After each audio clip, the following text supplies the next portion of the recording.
starhome. Right. You can tell us a little bit about roaming charges and what else starhome provides. Sure. Well, basically Starhome is a company that was established 10 years ago, and we're basically the leading provider of mobile solutions for roaming for mobile operators. What we do is we install our IntelliGate, which is our gateway at each of the 180 mobile operators we have around the globe, and we're utilizing that gateway in order to deploy different type of solutions for the operator to cover the entire needs that he has related to roaming, of course. We have more than 30 products, and the idea is that we serve mainly 3 different departments at the operator. The first one is the retail, that their main goal is to generate additional traffic and revenues from the end users themselves, that either are outbound roaming from the network outside to foreign destinations, or visitors coming into the network, that the visited network would like to serve them and make sure that they stick to the network and generate more traffic. The other department is anything that deals with wholesale, and their target is mainly to optimize their cost structure with the roaming partners and therefore reach discount agreements at the end of the year. And the third department is basically the operation department, and their main target is to look at roaming from a network efficiency perspective. So they would like to make sure that they reduce the cost and the overall total cost of ownership in terms of the network itself. Now, basically, if you look just even in the recent years, there have been huge development in terms of regulation, especially in the EU, related to cost reduction, either in prices of SMS and voice, and just lately there's a new regulation related also to data roaming. And we really see a major shift inside the EU in terms of reduction of prices. There's a cap that the EU decided to put inside all the operators in the EU itself, which is for approximately below 50 cents of euro per minute, which is relatively very low compared to the prices that were used by operators previously. We see the trend now shifting also outside the EU. We see operators in Asia, in Africa, and other Latin America, etc., also dropping because of the influence that is coming from Europe and the push that is coming from the market and the end users themselves. Just as an example, the latest regulation that was deployed the 1st of March is a regulation related to data.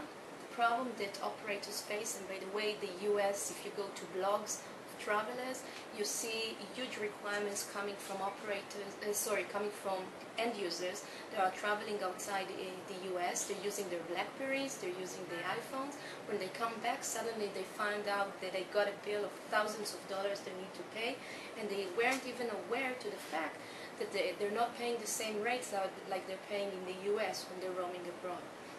Now, this started, of course, all over. It's not in the US. And because of that, the regulator in the EU decided to do a cap on the charges that you can apply for roaming data, which means that starting from the 1st of March, what happens is the operators inside the EU are not able to supply their end users with usage that is unlimited in roaming. That means that the maximum amount they can charge is 50 euros.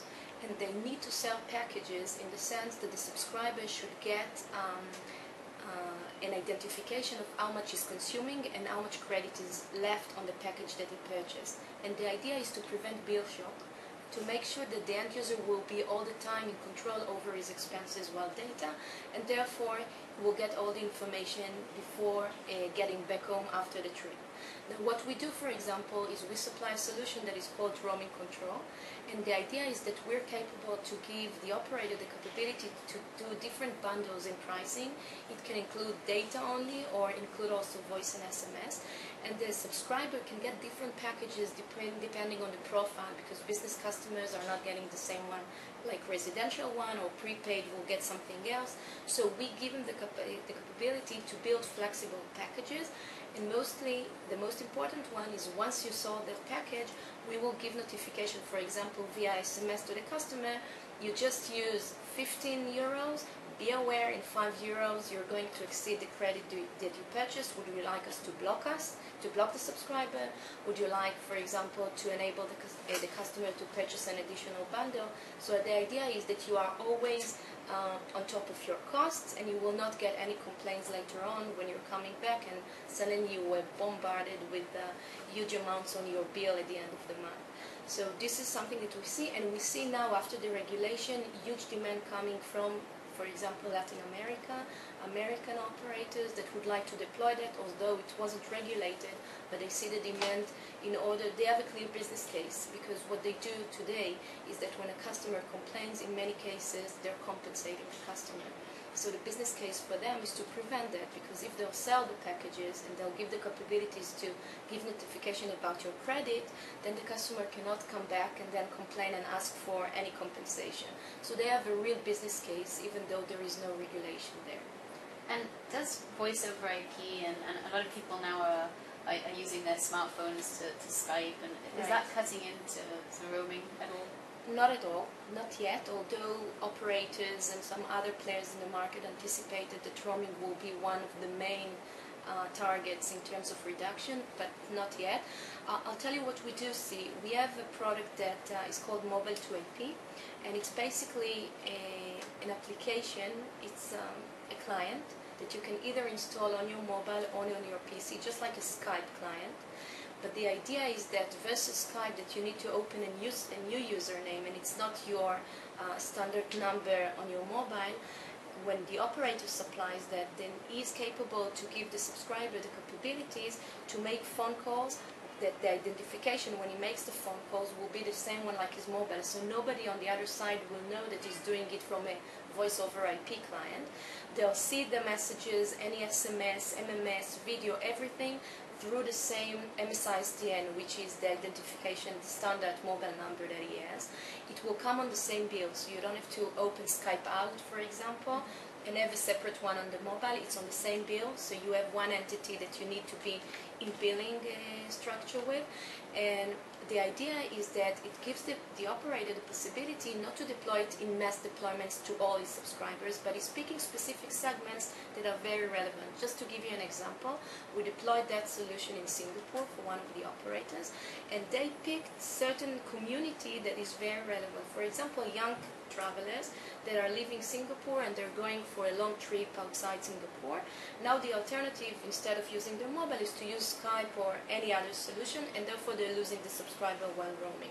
What they did is that they give them a USB that includes a SIM card inside, and then when that subscriber roams outside Singapore and he goes to any internet cafe, it just plugs in the USB.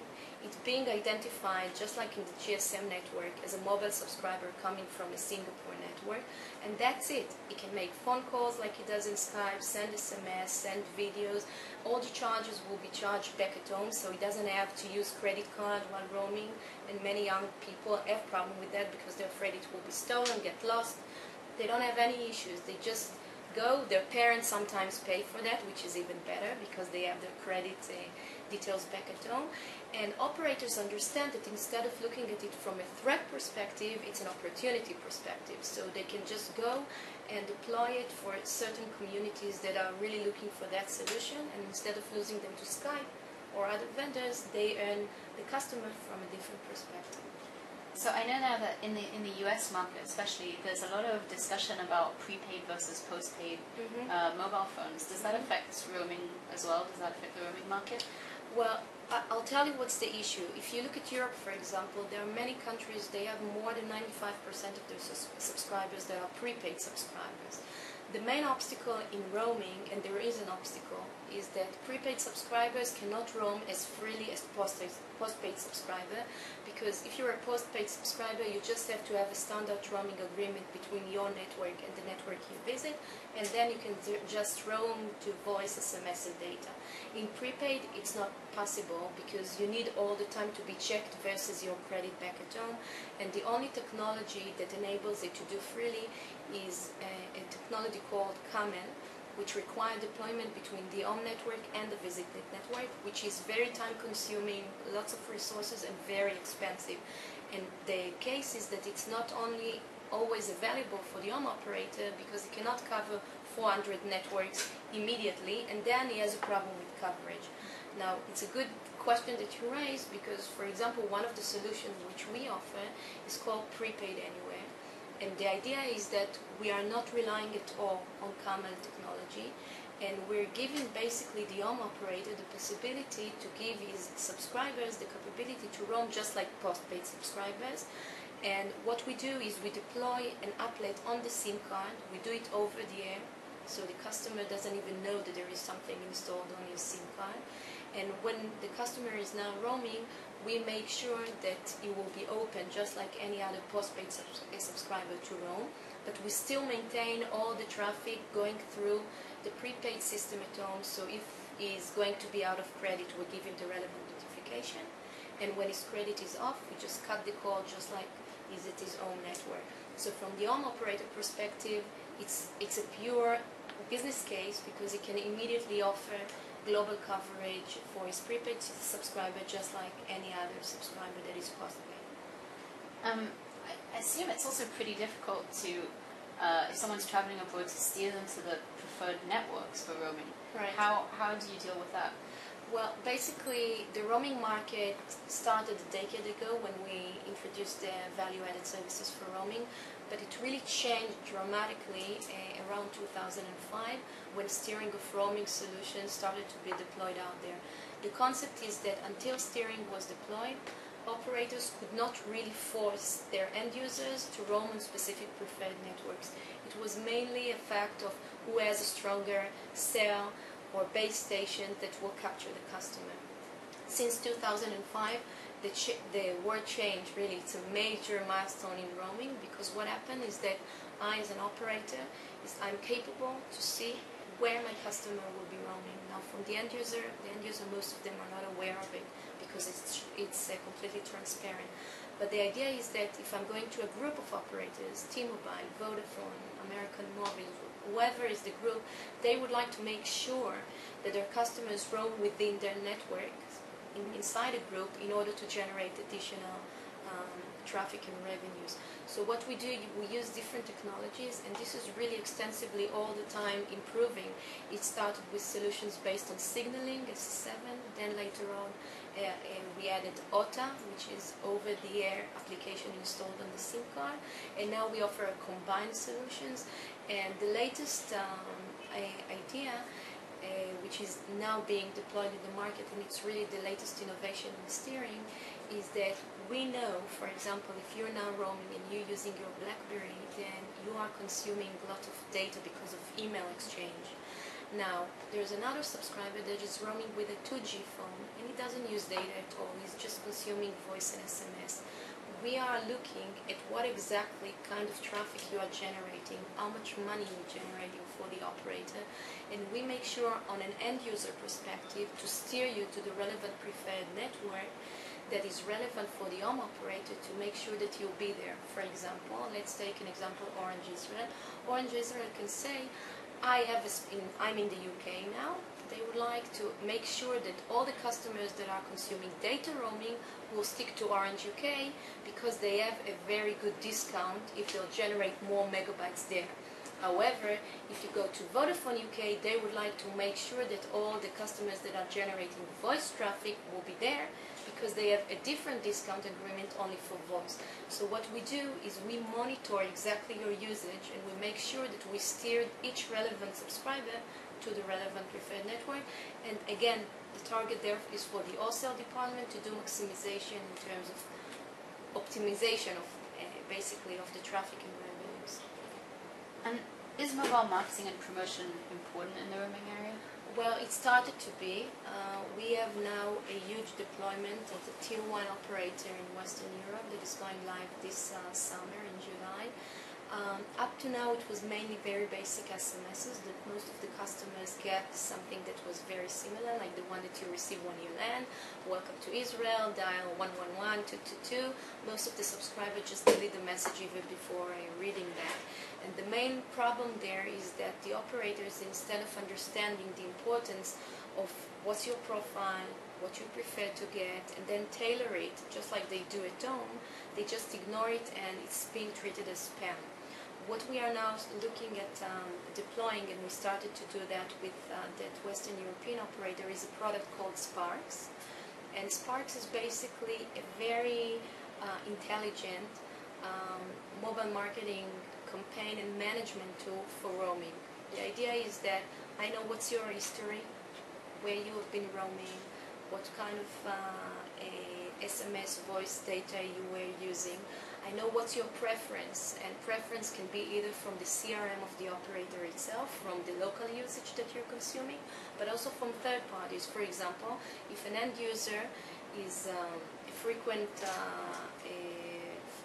flyer member of, I don't know, Lufthansa, and is also a member in Hertz and in Hilton, he would like to make sure that he gets loyalty programs there when he's consuming certain traffic while roaming.